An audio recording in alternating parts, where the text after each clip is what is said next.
Oke, pintar bersama AI.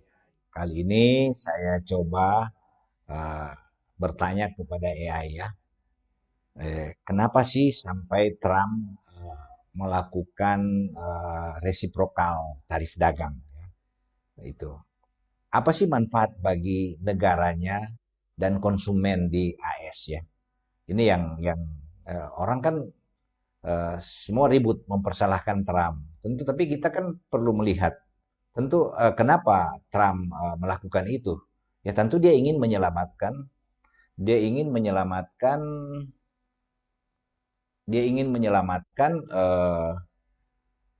perekonomian di negaranya. Nah, sekarang sejauh mana kebijakan Presiden Amerika ini itu dengan melakukan resiprokal tarif dagang ini terhadap pendapatan negara dan dunia usaha. Apakah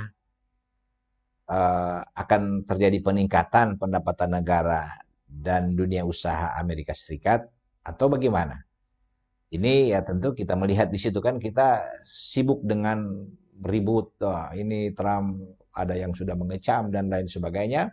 Tapi menurut saya ya namanya negara ya presiden dia ingin menyelamatkan atau dia ingin meningkatkan pertumbuhan ekonomi yang dianggap oleh mereka tidak tidak resiprokal, maka ya tentunya wajar bagi beliau untuk melakukan itu karena tujuannya tentu untuk membantu negaranya. Tapi sejauh mana hal tersebut uh, akan menambah uh, atau berpengaruh terhadap pendapatan negara dan dunia usaha di Amerika Serikat? Mari kita lihat dan sekali lagi kita pintar bersama AI. Jadi saya prompt di AI ya, melihat apa sih AI mengatakan terkait kebijakan resiprokal tarif dagang itu ya.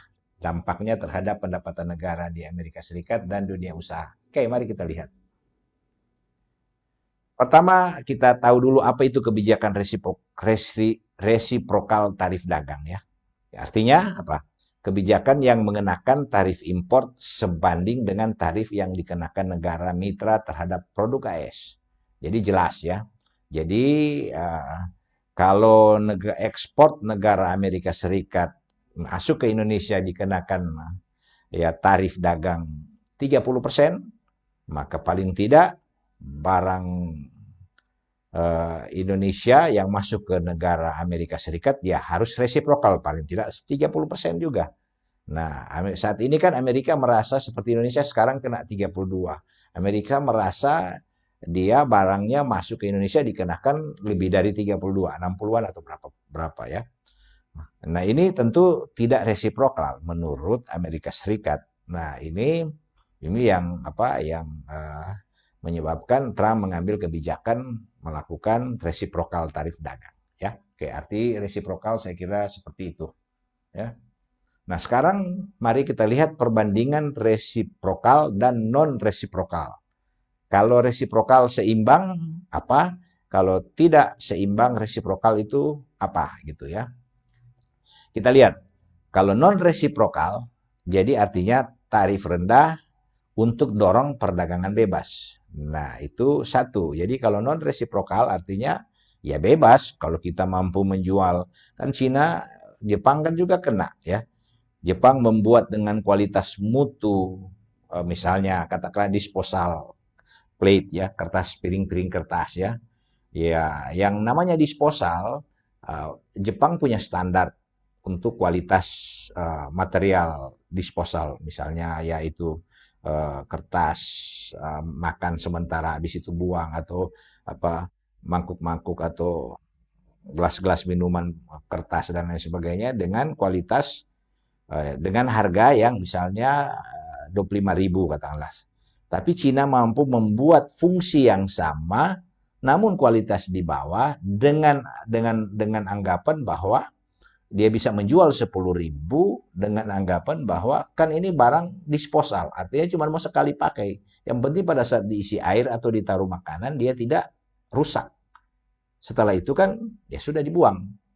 Jadi dia mampu membuat 20, Jepang membuat dengan harga jual 25, Cina bisa membuat dengan harga jual 10.000, 15.000 seperti itu, dan dia menjual barang yang sama masuk ke Jepang dengan harga seperti itu, ya. Nah, ini yaitu yang nanti yang di bawah ada disebut dumping, ya. Melakukan dumping itu kan juga nanti ada diproteksi oleh Amerika, itu tidak terjadi dumping. Sebenarnya kalau filosofi daripada perdagangan bebas, ya kalau ada yang bisa menjual seperti itu, ya namanya perdagangan bebas, harus fair, ya, gitu. Jadi tidak bisa, apalagi Amerika kan yang sebagai promotor, sebagai prime mover daripada uh, free trade kan. Jadi sekarang ini beliau kelimpungan, ya. Kayaknya kalau free trade dia bisa habis barang Cina masuk semua, ya, gitu. Jadi dia mulai melakukan tindakan-tindakan yang harus resiprokal. Nah, jadi kalau non resiprokal, tarif rendah untuk dorong perdagangan bebas. Nah, sekarang kalau resiprokal artinya tarif seimbang untuk meningkatkan posisi tawar. Ya, you you ambil barang saya, you kasih 30, saya juga ambil barang Anda, saya kasih 30. That's resiprokal. Ya, balancing. Harus balance, yo. Jadi itu. Jadi terjadi posisi tawar di situ, ya. Nah, kemudian hal kedua, non resiprokal cenderung tekan pengusaha lokal. Jadi kalau non resiprokal itu cenderung tekan pengusaha lokal, ya. Ya gitu seperti yang saya katakan tadi kan. Jadi pengusaha-pengusaha dengan barang yang sama itu bisa tertekan dengan barang-barang yang lebih dijual barang yang sama, fungsi yang sama, mungkin kualitas yang lebih kecil, tapi ya itu, orang kan lebih memilih yang murah, pakai sama-sama tuh. Orang kecuali orang yang memilih mutu, ya itu lain lagi. Tapi kalau cuma mau pakai sehari-hari disposal begitu kan, bisa contoh seperti itu. Kemudian resiprokal, lindungi industri dalam negeri dan tambah pendapatan tarif. Jadi ya di sini jelas kalau resiprokal, jadi dia melindungi industri dalam negeri agar supaya tidak kena dumping, ya, barang-barang dari luar yang masuk, ya. Apalagi dengan apa? Ya katakan biarpun tarif sama, tapi kalau dia masih menjual dumping, ya barang dumping, ya tetap dia juga industri dalam negeri dia pasti kena juga kan. Kalau dia tidak mampu, itu kan Jepang, dia mau produksi, baru biaya produksi di Jepang, biaya produksi di Amerika kan lebih tinggi. Baru biaya produksi di Cina kan lebih murah. Kan upah buruh dan lain sebagainya, atau dia bikin di negara-negara yang upah buruhnya rendah. Sehingga dia bisa membuat barang yang bisa kualitasnya sama dengan harga yang lebih murah. Karena apa? Biaya produksinya lebih murah. Nah, ini juga biar dia resiprokal, ya mungkin sampai di situ Trump menuntut harus barang head to head, barang yang sama. Yo, dia tidak harus hanya, tidak, saya menurut saya tidak bisa hanya resiprokal dalam jumlah 30%, 30%. Tetap barang Cina lebih murah, ya. Karena apa? Biaya produksinya lebih murah. Ya, nah, ini saya belum melihat apakah sampai ke situ, ya, karena kan Cina kan pinter, ya, biaya produksinya dia menggunakan negara-negara kedua, negara-negara berkembang kan biaya produksi di sana kan, ya, ya, misalnya Jepang kan ada perselisihan dagang dengan Cina, dia mulai menarik pabrik-pabrik yang ada di Cina kan. Karena ya apa? Karena kenapa Jepang bikin pabrik di Cina? Ya karena di sana biaya produksinya dan raw materialnya mungkin lebih dekat, dan sehingga dia bisa produksi berkompetisi dengan produksi Cina. Tapi sekarang dia kan kesulitan, dia mulai tarik lagi ke Jepang, dan ya itu dia kesulitan, biaya produksi akan naik seperti itu. Ya kira-kira ini non resiprokal dan resiprokal. Jadi kalau non resiprokal, tarif rendah untuk dorong perdagangan bebas. Resiprokal artinya tarif seimbang untuk meningkatkan posisi tawar. Kemudian non resiprokal cenderung tekan pengusaha lokal, sementara resiprokal lindungi industri dalam negeri dan tambah pendapatan tarif. Ya jelas, dia kan dengan teks masuk yang tinggi kan negara akan mendapat pendapatan lebih, ya. Oke. Nah, ini berikut. Sekarang mari kita lihat sekarang dampak terhadap pendapatan negara Amerika Serikat terkait kebijakan Presiden Amerika Donald Trump, kebijakan resiprokal ini, ya, perang dagang.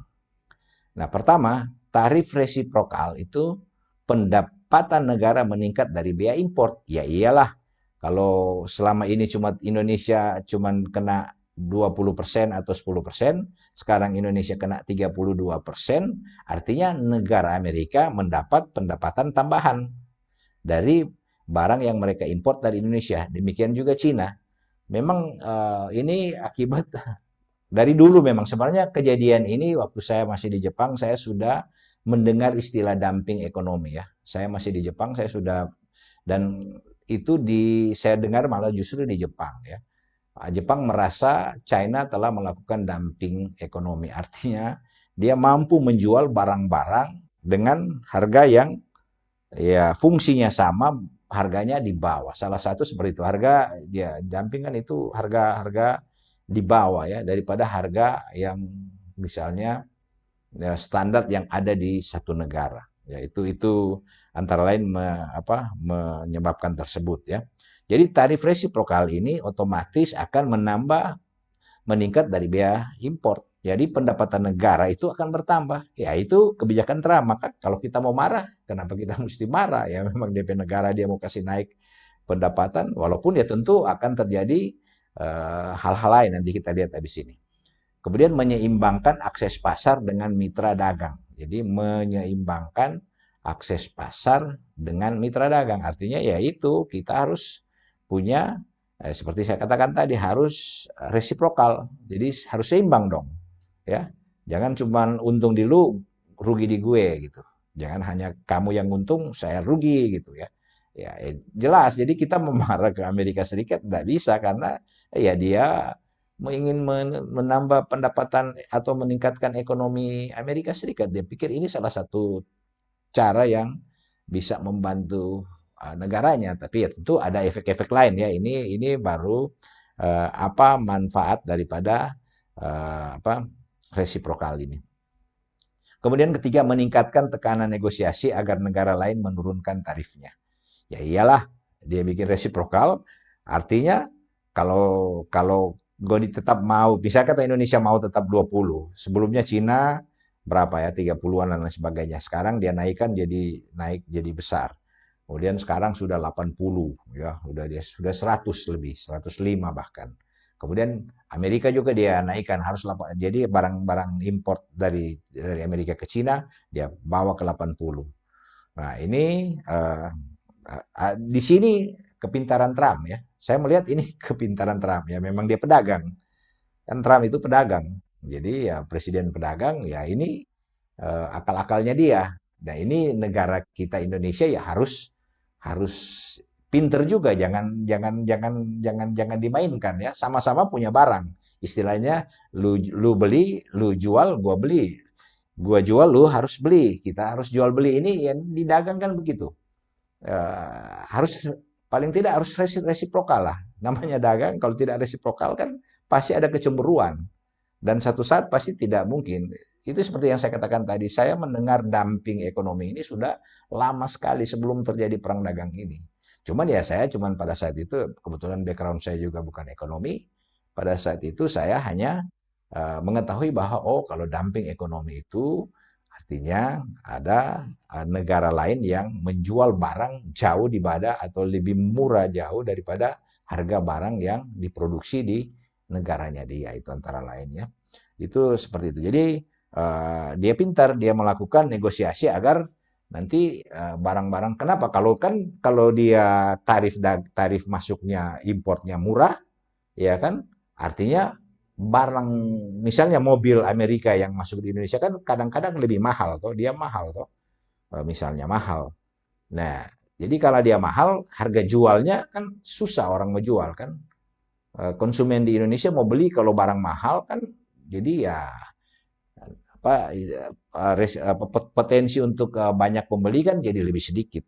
Nah, dengan dia negosiasi aja ini kan sudah akan terjadi resiprokal, artinya win-win solusi lah. Ya, lu mau barang lu laku di Amerika, silakan ikuti tarif ini. Nah, kalau suka ya terima juga barang kita seperti itu supaya barang kita jadi sebenarnya ada keuntungan juga nanti kan barang Amerika yang masuk ke Indonesia. Kalau Indonesia mau rendah masuk ke Amerika pasti juga barang dia pasti akan Nah, disesuaikan. Nah, sehingga barang misalnya mobil Amerika bisa jadi lebih murah sebentar nanti ya kalau negosiasinya berjalan baik. Jadi sebenarnya ini hal yang menurut saya beresiko, tapi ya memang dalam dunia dagang seperti itu ya. Harus pintar istilahnya. Oke. Sekarang bagaimana dampak terhadap pengusaha dan konsumen AS. Nah, mari. Tadi kan kalau negara kita sudah lihat jelas kan negara mendapat income generate daripada tambahan tarif, biaya tarif masuk, tarif ekspor, tarif import, toh ya dapat. Cuma ya sekarang pengusahanya bagaimana kalau dia menaikkan harga seperti sekarang, barang Cina yang tadinya mungkin cuma 30%, ya di sana sekarang dia naik sampai 105, pengusaha Amerika juga kan kena. Dia mau jual barang itu jadi mahal. Nah, sekarang kita lihat apa dampak terhadap pengusaha dan konsumen. Jadi pengusaha Amerika dan pemakai ya, usernya Amerika ya. Akibat resiprokal ini, yaitu pertama, resiprokal lindungi pengusaha lokal dari dumping harga asing. Yaitu tadi saya katakan kan, pengusaha dia terlindungi sebenarnya. Jadi sebenarnya ya menguntungkan juga pengusaha lokal. Jadi artinya ya satu sisi mau bilang bagaimana, satu sisi pengusaha kan dia sebenarnya kalau pengusaha mau dia barang apa dia intinya cepat laku aja, ya kan? Sebab kalau kalau nanti Amerika menetapkan harga tinggi, pasti harga jual juga jadi tinggi kan di Amerika. Nah, pengusaha jadi susah, untungnya bisa kecil, kemudian eh, konsumen juga di sana, jadi daya beli juga akan jadi bisa jadi ya dia deflasi ya deflasi artinya daya beli jadi berkurang kan kalau dia mahal daya beli jadi berkurang kan ya kalau barang langka atau barang langka jadi inflasi ya sebaliknya seperti itu. Kemudian harga barang import naik tetapi dukung pertumbuhan industri lokal. Nah, oleh karena kondisi ini maka dengan kebijakan ini maka pengusaha bisa memanfaatkan kesempatan ini kalau dia daripada dia import barangnya jadi lebih baik dia produksi sendiri dan bisa lebih murah. Nah, ini kan itu dumping itu kan. Daripada saya kena dumping, negaranya kena dumping, Amerika kena dumping, konsumennya ya konsumen sih enak-enak aja barang murah, ya kan? Akibat perdagangan bebas, barang jadi murah, ya kan? Itu. Tapi dengan adanya resiprokal ini, maka barang impor ini akan naik. Nyata. Oleh karena barang impor ini akan naik, maka terjadi hitung-hitungan, pengusahanya terjadi hitungan, lebih baik saya produksi sendiri, ya. Atau misalnya Cina invest di sana, kalau hubungan dagangnya bagus, dia lebih baik produksi di sana. Tapi ya sudah, harga itu upah buruh dan lain sebagainya juga berpengaruh. Tidak seperti itu, tapi paling tidak di sana terjadi pertumbuhan industri lokal. Artinya ya daripada orang berharap sudah daripada beli murah di Cina tapi harganya masuk, akhirnya pada saat harga jualnya jadi tinggi, ya sudah lebih baik dia produksi sendiri, mungkin itu bisa lebih murah. Jadi artinya dumping harga ini itu bisa terkendali. Resiko pasar bebas bisa terjadi dumping harga. Nah, oleh karena sekarang dengan adanya resiprokal maka dumping harga ini bisa termitigasi cuman resikonya sudah sebenarnya kalau pasar bebas ya itu bisa saja ya kalau pasar bebas artinya ya lu beli gua beli gitu mau harganya berapa cocok beli itu bebas tapi dengan resiprokal sepertinya sudah tidak pasar bebas gitu ya artinya sudah win-win lah sudah sama-sama menguntungkan ya. Nah, jadi dampaknya terhadap pengusaha dan konsumen ini ya. Jadi dengan resiprokal barang jadi naik ya, barang import jadi naik dan tidak ada dumping harga, kemudian menimbulkan pertumbuhan industri lokal. Jadi mereka berusaha membuka pabrik dan membuat ya seperti tadi piring-piring dan lain sebagainya yang barang-barang harian itu seperti apa semua itu bisa mereka produksi saja di lokal kalau misalnya harga jual dari barang Cina itu jadi naik ya. Oke, itu yang kedua. Kemudian konsumen mungkin terbebani harga lebih tinggi untuk barang impor. Ya itu tadi ya, terkait dengan dumping ya. dumping barangnya murah, tapi harga uh, biaya masuk itu jadi tinggi, ya sudah, artinya jadi barangnya jadi tinggi. Itu hal dampak terhadap pengusaha dan konsumen AS. Nah, dari tiga hal ini saya melihat ya Presiden Amerika sudah berpikir dia menaikkan harga tarif impor, dia negaranya dapat, dia juga mendorong pengusaha lokal memproduksi sendiri gitu. Artinya ya pengusaha lokal juga industri di dalam negeri Amerika Serikat itu jadi bertumbuh karena kan angka pengangguran sudah sangat tinggi di Amerika. Ini mungkin strategi beliau dan ya memang saya yakin masyarakat Amerika mulai paham ya walaupun saya lihat ada demo dan lain sebagainya tapi pada saat mulai mengerti ini ya presiden mereka sedang melindungi negaranya ya dari pendapat saya ya gitu. Jadi ya sudah kita Indonesia menyesuaikan ya. Kita Indonesia harus menyesuaikan, negara di dunia saling menyesuaikan kan mencari pasar-pasar lain lah dan sebagainya. Kebijakan-kebijakan itu. Walaupun di fase ini ya terjadi gejolak ekonomi karena ya katakanlah ya baru kali ini ya kita mungkin sudah pernah terjadi seperti saya katakan tadi saya sudah mendengar dumping ekonomi sudah lama. Tapi belum menjadi seperti sekarang ini ya. Sudah sangat jelas menjaga terjadi dumping harga ya. Kemudian memicu belasan, jadi resiko kebijakan resiprokal. Nah ini resiko ya, kita lihat resiko. Ini ya jelas-jelas ini menguntungkan negara Amerika ya. Menurut saya sangat menguntungkan pemerintah ya. Pertama dia mendapat pendapatan dari tarif, kedua dia menyebabkan bisa terjadi misalnya Cina tidak mau mengirim atau harga barangnya tinggi karena sudah seperti tadi disebutkan 105. Artinya harganya biarpun barangnya DP nilai produksinya kecil sampai di sana jadi mahal karena sama dengan kita dan Malaysia kan misalnya pajak impor kendaraan kan Indonesia kan lebih tinggi dari Malaysia. Malaysia cuma berapa belas persen. Kita di Indonesia kan mahal ya. Itu dulu pernah saya dari waktu sekolah di Jepang kan oto-oto second kan sangat murah ya, sangat murah ya. Bahkan bisa diberi ya, kalau kita mau bisa dapat ya, kita dikasih ya. Nah, ada beberapa teman saya dari Malaysia bawa pulang mobilnya.